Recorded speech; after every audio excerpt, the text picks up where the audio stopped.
is most corrupt, or is it kwenda juu? Ni bottom up. Natoka bottom naenda juu. Okay. Kwa hivyo na haya tu mtamuuliza huyo ndugu naye aongeze pengine kwa ile lugha najua sana kama wakili. Kama wakili alisoma lugha kabisa ya Kiingereza hiyo. He can add or subtract. Mheshimiwa Eugene. Thank you very much, Your Excellency. Ladies and gentlemen of the press, we are very perturbed by the recent developments that saw the High Court in Kiambu issuing orders blocking the implementation of the NADCO report. As you're all aware, I was in the dissenting side on the signing of that report, and I didn't sign it because our two key issues that we presented, mainly the issue of the cost of living, was not addressed. That was rejected by our friends in Kenya Kwanza. But now we understand why, because the intention was really to add more taxes, which they have done since we left Bomas. More and more taxes are coming up. And with the budget policy statement in place, the trajectory is increment of taxes across. If we had VAT being increased from 8% to 16% on fuel in the 2023 finance bill, now that VAT is being added even on milk and bread. We had zero rated under Uhuru Kenyatta matters touching on essential commodities, things like bread, milk, just for ordinary Kenyans, families, to have a meal, that basic breakfast meal. Now our friends are also adding VAT on that to 16%. They want to add VAT also 16% in the education sector. Already many parents, as we speak, they were talking of over 300 Kenyan children who are challenges joining secondary schools. Over 100,000 have not joined as we speak because of the challenges that the parents are meeting. Now, if that is added, that burden will go even higher.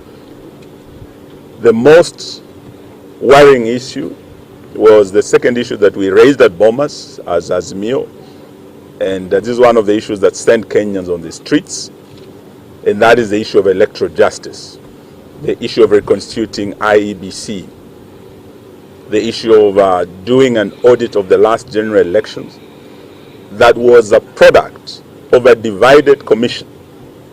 The majority of the commissioners, as they appeared before us, physically and electronically, they were still not owning the results of the 2022 general elections. We heard from them, our two sisters who were in the US, and our two brothers who came to Bomas. They said the results announced by Chebukati were not the results of the commission. Those results were Chebukati's plus a minority of the commission, who are two commissioners. Though the Supreme Court made a decision on the matter, Kenyans still wanted to know exactly what happened.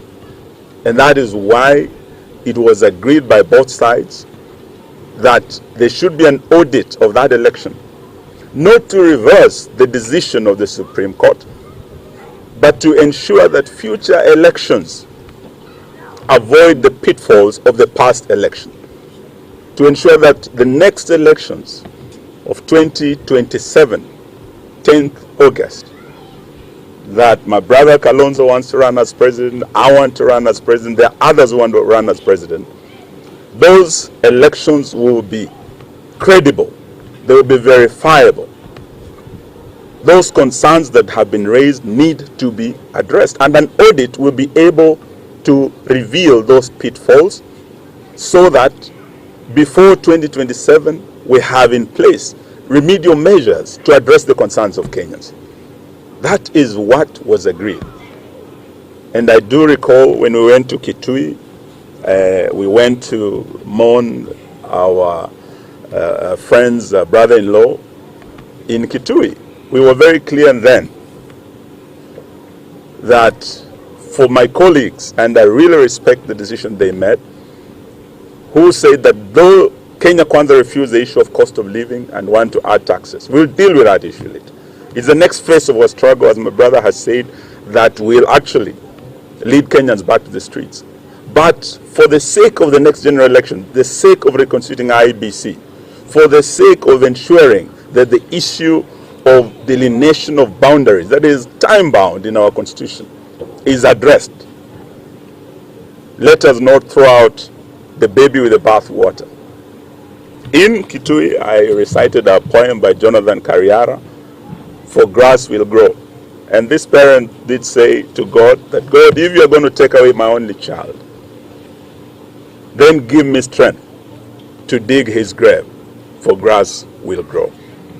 And we did say to William Ruto and his Kenya Kwanza team that if they are going to cross the red line and actually interfere with the Boma's talks, the product, in terms of tampering with the electoral justice issue, which was the main issue by Azimio, apart from the issue of cost of living that was rejected, then they must be prepared for the consequences.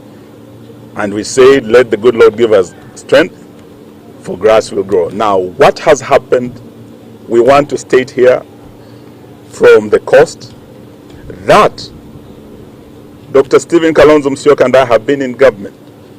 We are experienced ministers. He was our 10th vice president. We know how governments work. We know how the deep state works. We know how the system works. We can see the fingerprints of the deep state, of the system, on this legal roadblock that has been placed in the way of the implementation of the Bomas document. And we do know that already signs have become clear in Parliament. The way the NADCO report is being processed through the Justice and Legal Affairs Committee of the House, JLAC, we do know that there have been deliberate delaying tactics on the part of our Kenya Kwanza friends. We have some of our colleagues, like the senior counsel, Tienda Molo, who have been expressed their frustrations through what is happening in that committee. They have called meetings, their colleagues have skipped meetings so that they don't process that report. So the strategy is to delay implementation in Parliament, and the ultimate strategy now is to derail the implementation of the NADCO report through the courts. And we believe this is state-instigated litigation, state-sponsored litigation to derail this process. And we are saying today that as Azimio, we will not accept these tactics. I always believe that when our colleagues came to Bomas, they did not come with clean hands to the dialogue table. They came with dangerous cards hidden under the table. And I believe they have started playing those dangerous cards in Parliament through delay and in courts through derailment that is now happening. They did not have goodwill at the beginning of this process. In fact, they did not have goodwill during this process. And I must congratulate our team leader, Kalonzo Musyoka. He's a very patient man. He's a diplomat. And to South Sudan and across the world, he is a renowned diplomat. He was very patient for the sake of this country. But if those efforts are going to be thrown out through this nefarious scheme by the Kenya Kwanza government, then they better be prepared for the consequences. This is the clear message we want to give to Kenya Kwanza from this beautiful end of the world, just besides the Indian Ocean. The other issue we want to say is that the issue of corruption, endemic corruption and tribalism in this government is something that cannot go unchallenged. As we speak, Kenya has for the first time in recent days been added to the grey list of the world. The grey list is a shameful list of the most corrupt nations in the world. Those are the heavens of money laundering, the wash people. And indeed, Kenya has become a wash nation. Everything you look at now is fake, from the fake fertilizer. How do we trust these people? Someone who can pack donkey poop and put stones and add sand and call it fertilizer? Can you trust such a person?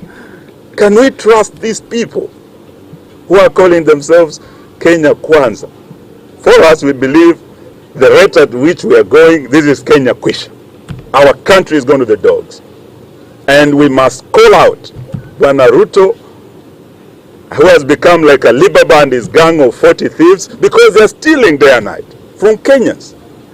Now they've gone to the farmers. Kenya is an agrarian economy. We have over 80% earning a livelihood from agriculture. You promised them that when you enter State House, you will ensure there's guaranteed minimum returns to the farmers. Now that is not guaranteed anymore when you are giving them stones na mavi ya punda na mchanga na unaita hii ni mbolea. How are we going to grow food and remove Kenya from the list of food insecure nations of the world when we are allowing our wash friends in this government to give fake fertilizer and fake seeds to farmers? We will not achieve.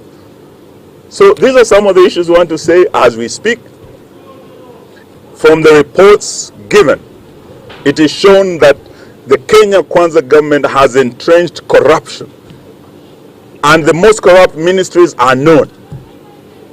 Kenya Kwanza government has entrenched tribalism. With that system of shareholding, we cannot have one or two shareholders wanajivunia kuwa wa Kenya and the rest wanavumilia kuwa wa Kenya. We cannot have this. From the public employment, right from cabinet to the PSs to the CSs, you can see the trend of shareholding where others are excluded and they are second-class citizens when they are main shareholders who are first-class citizens. Is this the Kenya we want? This is what we are saying, that even as Baba goes to Addis, and we wish him well, this Easter we want to call on our Christians as we celebrate Easter and the rising of Christ to pray for the champion of our democracy, Raila Odinga, the champion of devolution. Would like him to go and champion the unity of the African continent. The dream of Kwame Nkrumah of having the United States of Africa. We know Raila Odinga has what it takes. Let us pray for him so that he can go and achieve this, not just for himself, not just for our team Azimio, but for Kenya and for East Africa. We wish him well, but we want to assure Kenyans that we will continue. Our team is intact. Stephen Kalonzo Musyoka, who was our team leader at Bomas, is here. Our colleagues across the country who are part of Azimio are with us. We will continue fighting until we ensure that we do away with this endemic corruption and tribalism in this government. I think we want to thank you for listening to us. Na vile vile, we take this opportunity to also ask our Muslim brothers and sisters kwa mwezi huu mtukufu wa Ramadhan, pia waombee mzee wetu, waombee amani hapa kule Gaza na duniani kote. We wish you a happy Easter na Ramadan Karim. Asante sana. If any question, pengine kabla ya hiyo swali itaje tu kwamba sauti ya mama. Nataka mama mmoja ongea. In fact nilikuwa nikisema hata huyu mama huyu naweza kuongea na kijana huyu deputy secretary general wa chama cha Wiper.